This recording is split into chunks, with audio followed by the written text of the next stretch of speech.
everyone, it's Robin, Art Styling Crafts, and welcome to my studio. This is my WiP It Wednesday video where I show you the crafty goodness that I've been working on this week. I've been a little busy this week. Thank you guys so much for hanging out with me on Friday when I showed the tutorial on how to make the straps for tote bags. I'll show you those in just a minute. This week, the project I worked on with my patrons is city pipes. And it's meant to be a wall hanging that hangs like this.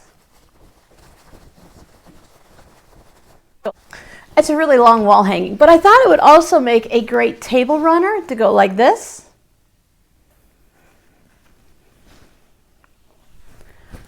I love this design because I like the simplicity of it. I might not have executed it as perfectly as it could be, but if you look up the City Pipes mini quilt, I'll try to put a link down below in the description box, but it was more of a grungy, under the ground city pipes, dirty looking thing. Dirty's not the nicest word for it, but you kind of get the idea. So I went with my batiks, and it's based on charm squares. So I pulled out some charm squares and I cut some 5-inch squares, and it was supposed to be a light color here and a dark color here, and it didn't have a high contrast. It's so long, I really, oh, look, there we go. Can you see it all? Almost. Anyways, it had a contrast. It wasn't a high contrast, just a low contrast between some low volume fabrics, more of a medium to low volume fabrics, and some low to dark fabrics. Dark fabrics, but not super dark. Anyway, go follow the link and see what theirs looks like. This is what mine looks like. I didn't even worry when I had two purples together and if all of my lights weren't super light. Overall, I love the way the effect is and how it looks. Eventually that will get turned into a quilt, a table runner, whatever. It just needs to get a backing and have it quilted. I'm trying to behave and pull out some older projects and get them worked on and finished.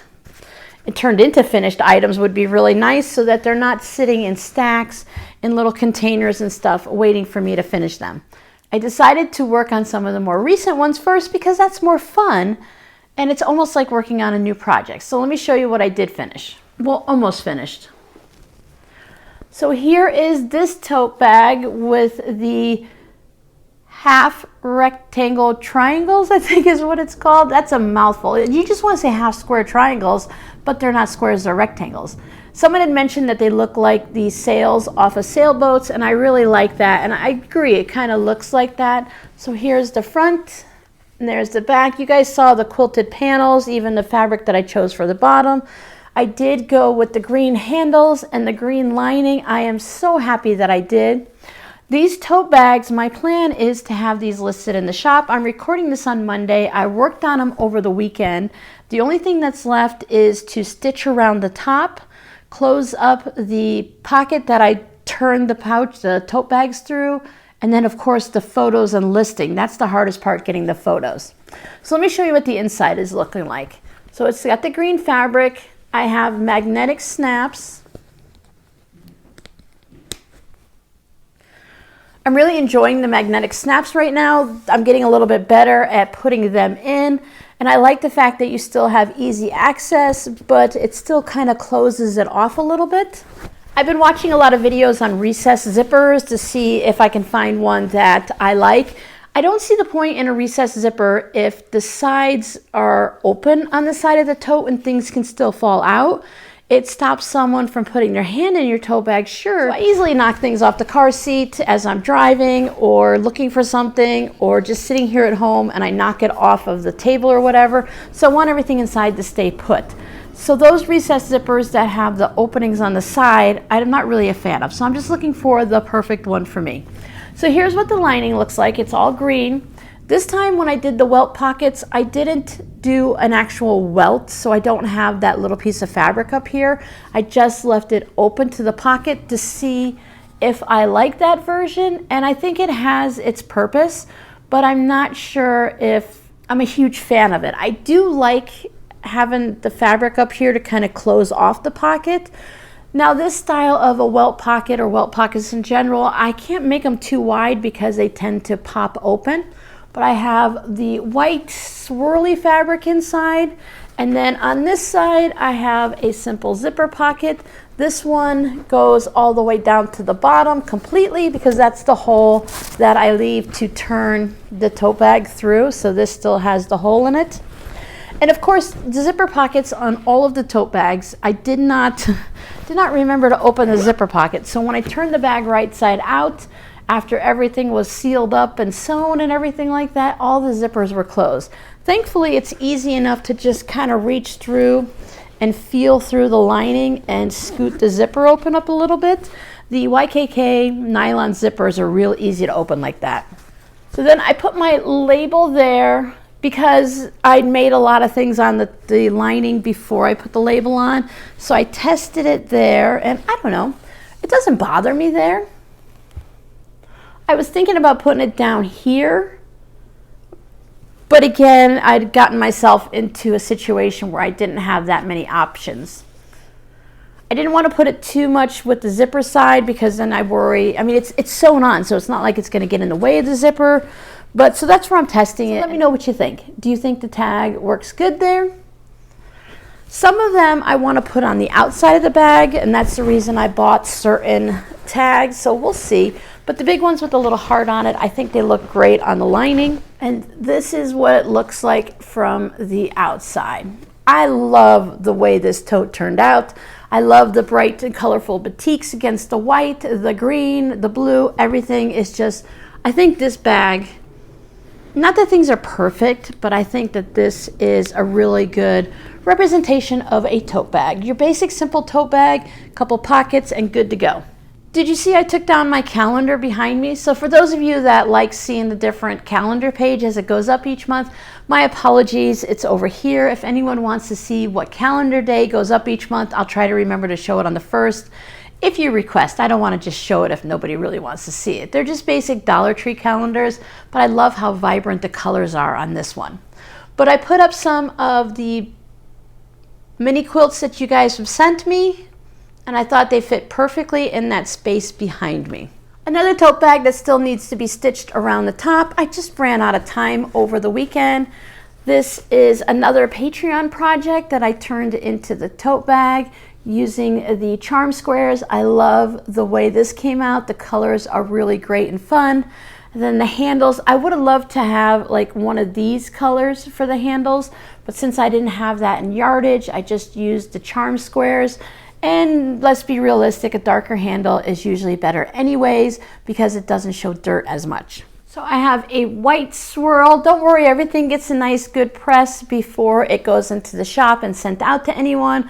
So a nice white lining. And again, I did this pocket as that welt type slip pocket. I don't know if it's still a welt pocket without that fabric up top. I have a nice light purple fabric in there. And on this side, I did the zipper that wasn't, same light purple fabric, the zipper that wasn't left open. So now it's there. The tag at the top with the magnetic snap. When turning bags right side out after finishing them up, they sure do get quite wrinkled, don't they? So both of these bags will be going into the shop once they're finished. I do have a third bag that is already been claimed. I like that lining sticking up at the top. I'm going to see if when I go to stitch around it, if I can leave some of that lining showing and just pop it behind the straps there because I do like that highlight of green along the top. Tote bag number 3 is a custom order. This bag was not quite big enough, so we needed to make one a little bit wider. I used the same charm squares for that one as this one. And it does make a big difference by using a little bit of white here. And this one has a lot of white with the diagonal, of course, the little triangle bits. So this one has the dark green bottom.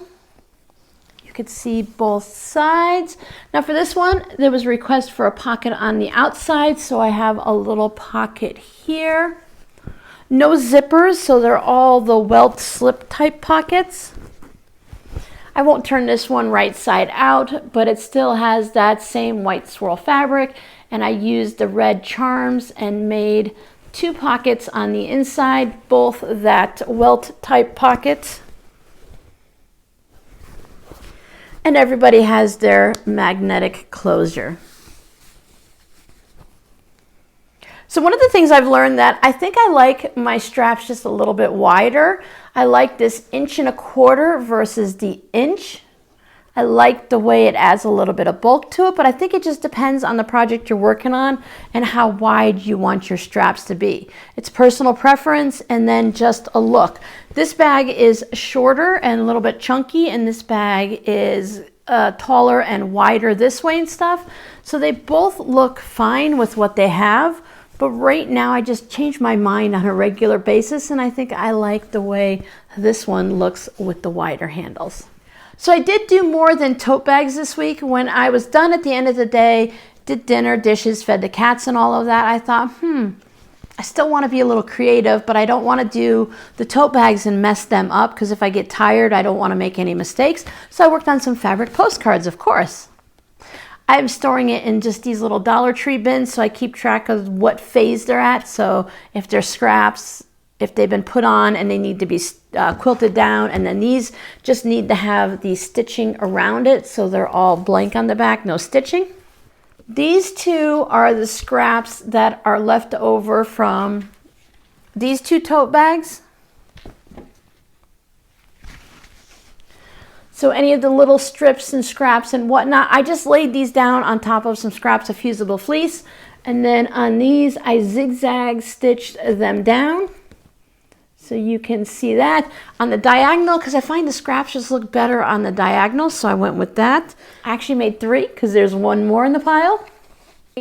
You'll have to count, but I think I made 14 of these postcards.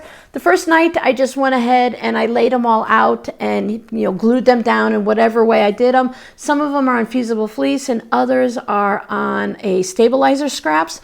I just took the stabilizer scraps and I overlapped them a little bit and touched them with the tip of the iron, and I used a different iron. I was using that little palm iron, so if it got a little fusible on it, it was no big deal. But I laid them across like this and just overlapped them a little so they'd stay glued together, because it didn't need to be like this fancy permanent thing, and it didn't need to look super neat and nice because I was putting all of these scraps on top of it. So I flipped it over glue side up and I just laid my scraps out on the diagonal. And then after they were all covered and all the scraps were overlapped also, then I just hit it with the iron. Then I came back through and I decided that this one needed to be zigzagged. So there's 3. I wanted to make another pink one, so I went into my scrap bin and grabbed out some more pink fabrics. And this one is stitched down on the diagonal with just that white polyester cotton blend thread that I used for these. And then one of you shared some of your trimmings. I believe you were making half square triangles. You sent me some batik and white half square triangles already made. I think they're only like 2.5 inches. I've been putting them in several different projects. And you also sent me the offcuts when you trimmed them down. At least that's what I think I have. So I started to make those and I laid them out on here. Most of the time I could just lay the length out, and then I used, just like when you're doing string blocks, you cut off the extra and then you put it in a different section for the short ones. So I made several of these at the same time. I would lay down like 4 of them on my pressing station, and then I would just lay them down so that if I took this longer piece from this one, I would put it over here on the smaller one, and the longer piece from that one might go over here or over there. So I made several of these. Let's see how many of these we have. We have 4, 5, 6, 7, 8, 9. All of them stitched with that white thread on the diagonal, and I just love the way that it looks. It's like an underwater sea, like sea glass and jewel tone, and if you hold it back, then it just kind of looks like denim to me. So whatever that was, 9. And then I had more left over, but not enough to make the Scrappy card. So I went into my batik scraps and I just pulled some out. This is the green from the lining on this bag and the handles.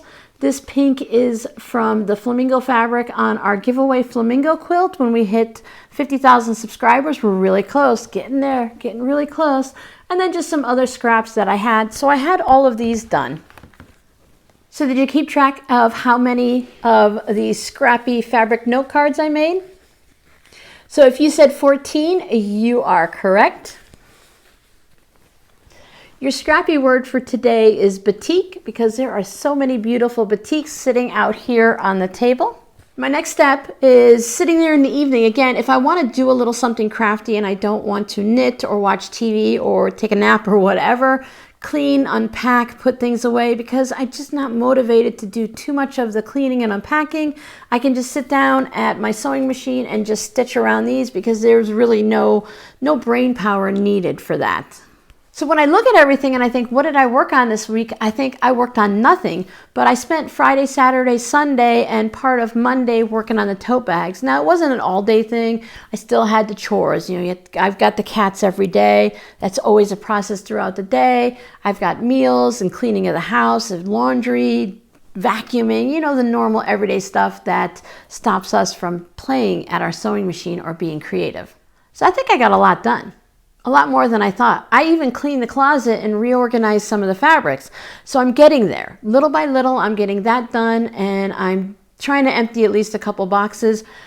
I think for this week going forward, I'm going to try let's see if this technique will work, this little schedule. One day I get to have fun and do crafty stuff after dinner, and one day I have to empty boxes or clean and organize or do something. So check with me on Wednesday and see if I actually made it through Monday, Tuesday, Wednesday to follow that little schedule I set for myself. Many of you were concerned that moving here to Arizona, that it was going to be too hot for us. Now, granted, we're only in April coming up into May, so we haven't had the summer heat yet. We have had temperatures in the upper 90s and then drop back down into the low 80s and upper 70s. It's just been a really fluctuation. So spring here is really topsy-turvy this year, and that's fine. It's not bothering me at all. I don't mind the fluctuations. As long as it doesn't get back down into the 40s again, I'm okay. But one of the things we've noticed here is we're at a higher elevation, of course, compared to Florida, and the temperatures, the dry heat is great. No humidity is wonderful. It's not really uncomfortable here for us at all. We're enjoying it right now. Of course, it's going to be hot. When it gets over 100, it's going to be hot. I don't care where you live, it's over 100. With or without humidity, it's hot. But it's just not that really the oppressive humidity that's sitting on you. But we did notice that the higher elevation, we're a little bit closer to the sun, and for some reason the sun is brighter here out in the desert. So there's a couple things that I've been picking up along the way. I've been taking a little walks behind our neighborhoods here. They have little trails behind all the cement houses, and it's a nice little rock trail, and you see some trees and you say hi to people and everything, but it's bright. I knew I needed a new hat, so I picked up a new walking hat compared to my mowing hat. So I found this on Amazon. And then I wear glasses, as you see, and it makes it difficult for me to do sunglasses and stuff. I don't want to have prescription sunglasses where they're on and off and on and off. And I did the polarized ones, and those are annoying. So I was looking on Amazon for sunglasses that go over your glasses. I've had the ones that clip on and just kind of slip on, and I don't like those. So I found these fun little glasses. They're purple and black, and these go right over your glasses, and they're polarized. So these are really nice. I've only tested them out in the yard. I haven't gone for a walk with them yet. And I'm going to definitely use them when I'm out driving and stuff. But they sit over your glasses just like this. Now, there's a lot of variety ones that they have on Amazon. And Amazon has a feature that you can try them on. So now I've got my sun hat to keep some of the sun off of me. I have my sunglasses. You can't even see where my eyes are looking right now. So that's kind of cool. So I have all of that. But I still needed some type of a suntan lotion. I have sensitive skin. And I don't want to just put lotion on every time I go out because I don't think about it. So I was looking on Google. I just Googled the best suntan lotion moisturizer for women over the age of 50 and stuff like that. So I found this Neutrogena Hydro Boost. And this is a hyaluronic acid. You hear that a lot. Don't know what it does, but I hear it a lot. Moisturizer with sunscreen. So it's got an SPF 50 on it. And it's fragrance free. So I'm going to test this out and see how it feels. I'm going to try it on the tender part of the wrist right here and maybe a little on my hands or my fingers because that tends to get a lot of contact dermatitis, and if I use like the wrong hand soap or something, my hands will break out. So I'm going to test it out on there and see how it works, and hopefully this will solve that problem. I can put it on my face, and I don't see why I couldn't put it somewhere else also. It wasn't super expensive. It's not like $25, $30, $50. I don't remember what I spent, but I will link to all of this down below in the description box. So if anyone's interested in checking these out, I just thought these were really great. They definitely change it and they calm everything down. So when I look out my window, I can see everything. And I have this hat, and the hat even has a spot for a ponytail in the back. I don't have a ponytail, as you can see, but I thought that was a nice feature. It can be tightened up, so it has this elastic thingy here, so you can tighten it up. And if it's a really windy day, you can be that crazy person that has to put it under your chin. Let me see. Let's see if we can do it. Let's do it all the way, right? So we can push this all the way up so it doesn't blow off, because we do get some quite windy days here. Though I don't see me walking outside around the neighborhood on a windy day, because with my asthma, I just can't handle the wind. So I'm all set. Hopefully this works. Usually something that's fragrance-free does a good job, and we'll see how long it lasts. It says it's new, but I don't know. I know Neutrogena is a really great product. It's a good brand. Dermatologist recommended brand, so we'll see. All day quenching hydration for soft, subtle skin. And as I get older, I need all the extra help I can get to keep my skin soft and subtle. This week we're supposed to do the live stream on Saturday. I have to check and see when my daughter is leaving, because she came in on Sunday. She's flying out of Phoenix on Saturday, and I need to see if I need to take her to the airport. So if we can't do the Saturday live stream, I will definitely put something on the community tab and let you guys know when we're doing it. So if we don't do it on Saturday, then we'll probably just do it on Sunday. So I'll see you guys when I see you. Have a great week. Do something creative. Thanks for hanging out with me. Subscribe if you haven't, so we can hit that 50,000 subscriber threshold. Bye.